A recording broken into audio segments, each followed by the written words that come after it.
Alright, well, I'm pretty sure it's safe to assume that most of you drive. We're all adults. We can all pretty much drive, and apparently most of you can hear. You're all in a lecture.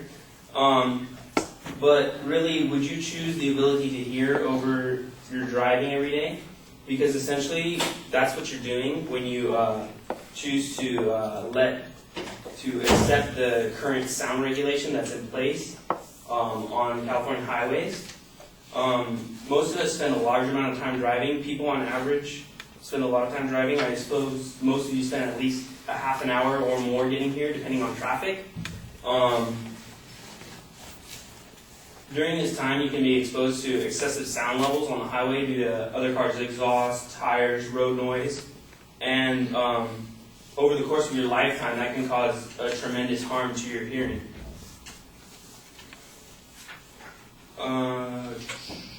My proposition today is that the current policy of sound regulation in California highways is inadequate to protect our hearing.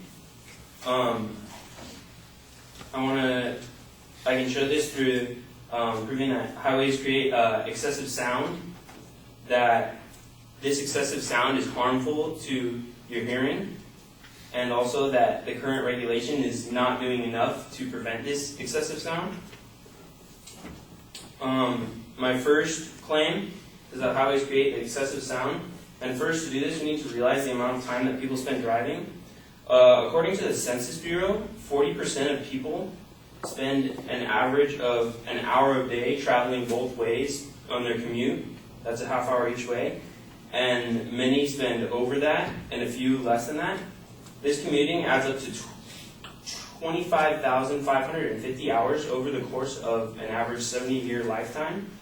Out of the Executive Summary Journey to Work article by the Census Bureau. And the California law states that vehicles under 6,000 pounds only have to meet the requirements of having an exhaust sound lower than 95 decibels. However, this law is not strictly enforced, and this level is often exceeded. I know several people who have vehicles that are louder than this, and in fact, both my roommates exceed this limit.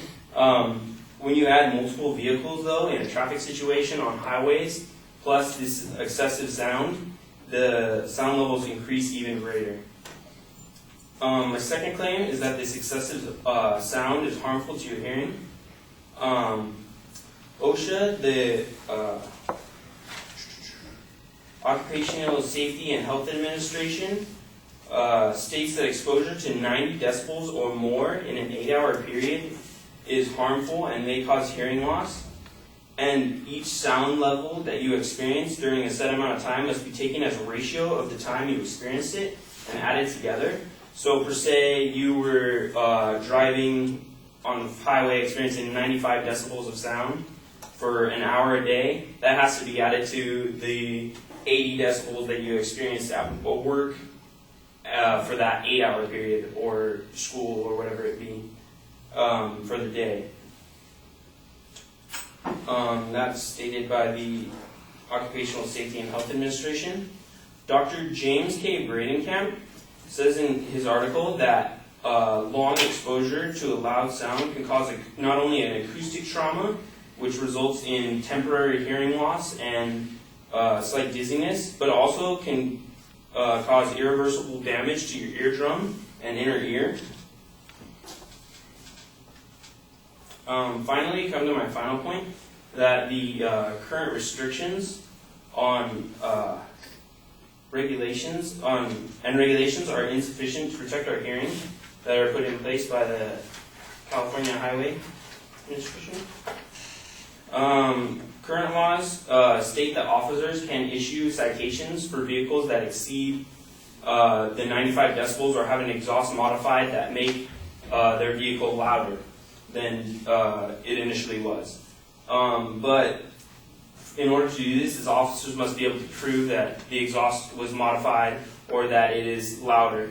And there's several different steps they have to go through in order to do so, and it's quite of a hassle for them to do it. And oftentimes they let it be. And also, oftentimes when the driver is able to do this, they often hide whatever types of devices they are using to increase the sound, and it is difficult for the officers to prove. Overall, the amount of vehicles on the highway and the sounds they emit create hazardous levels of sound for anyone driving or living near a highway. And these sound levels are detrimental to our hearing and can cause us to lose our hearing over time. Even if these regulations were at a low enough level, sound level to be suitable for our ears, the methods used to police and monitor these vehicles and violators are currently insufficient. And for these reasons, I believe that the current policy of sound regulation on California highways is inadequate. Thank you for your time.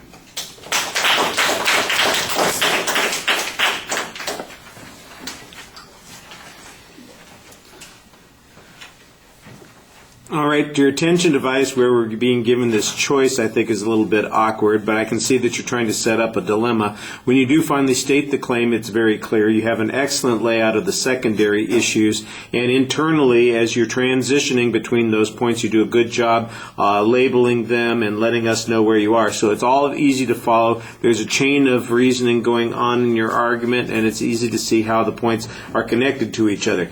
The support on those points could be a little bit more convincing. I think on the first point, the amount of exposure over the amount of time that you have, you